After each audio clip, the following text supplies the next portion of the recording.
ইংরাজি নববর্ষের অগ্রিম প্রীতি শুভেচ্ছা ও ভালোবাসা। আজকের এই অস্থির সময়ে আমাদের একটু ভাবনার সময় এসেছে। ঠিক সেই সময়োপযোগী আধুনিক যুগের একজন সমাজ মনস্ক যুগ সচেতন কবি শঙ্খ ঘোষ। তার আরো আয় বেঁধে বেঁধে থাকি কবিতাটি সেই সমাজ মনস্ক পরিচয় দিয়েছে। কবি ভাবনা দেশকালের সীমা অতিক্রম করে বিশ্বজনীন ও সর্বজনীন হয়ে উঠেছে। পৃথিবীর বুকে সাম্রাজ্য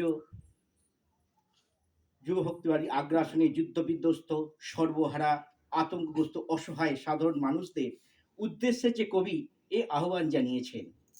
মানুষ বেঁচে থাকার জন্য দলবদ্ধ হয়েছিল, সমাজ গড়ে সভ্যতার বিকাশ ঘটিয়েছিল, কিন্তু সেই মানুষই ক্ষমতা, লোভ, আধিপত্য বিস্তার এতটাই প্রবল হয়ে উঠেছিল যে মানুষের প্রতি দেশের আঘাতে আঘাতে সংকোচ বোধ করে না এমন কোনো কুণ্ঠিত কাজ আজ তারা চালিয়ে যাচ্ছে, যার ফলে আজকের গোষ্ঠী সংঘর্ষ, সন্ত্রাস, যুদ্ধ, হানাহানি, সাধারণ মানুষ থেকে শিশু কারো রেহাই নেই। বাঁচার পথ আজ অবরুদ্ধ। শিশুরা দেশের সম্পদ, ভবিষ্যৎ প্রজন্ম, ভবিষ্যৎ দেশের কাণ্ডারি দ্বারা। অথচ বর্তমান নৈরাজ্য, অস্থিরতা তাদের এই যে আমাদের ভবিষ্যৎ সুন্দর পৃথিবী আজ ধ্বংসের পথে। যে মানুষদের এই ভবিষ্যৎ প্রজন্মকে আঁকলে রাখার কথা তারাই নিবিষ্ট করেছে, কিন্তু সাম্রাজ্যবাদী ক্ষমতালোভী মানুষেরা তাদের কায়েমি স্বার্থ চরিতার্থ করতে শিশুদের উপরেও নখের থাবা বসাতে পিছপা হচ্ছে না, ঠেলে দিচ্ছে মৃত্যুর দিকে। তা দেখে শঙ্কিত। তাই কবি শঙ্খ ঘোষ আয় আরো বেঁধে বেঁধে থাকি কবিতাটি আমি আমার মতো করে বলছি, জানি না কতটা ভালো হবে।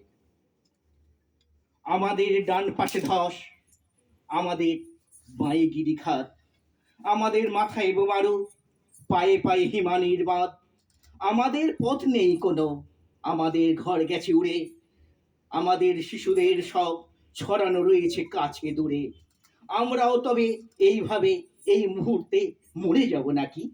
আমাদের এই পথ নেই, আর আয় আরো বেঁধে বেঁধে থাকি। আমাদের ইতিহাস নেই, অথবা এমনই ইতিহাস আমাদের চোখ মুখ ঢাকা, আমরা ভিখারি 12 মাস। পৃথিবী হয়তো বেঁচে আছে, পৃথিবী হয়তো গেছে মরে, আমাদের কথা কি বা জানে? আমরা ফিরেছি দৌড়ে দৌড়ে, কিছুই কোথাও যদি নেই, তবু তো কজন আছি বাকি। আয় আরো হাতে হাতে হাত রেখে আরো আমরা বেঁধে বেঁধে থাকি। নমস্কার।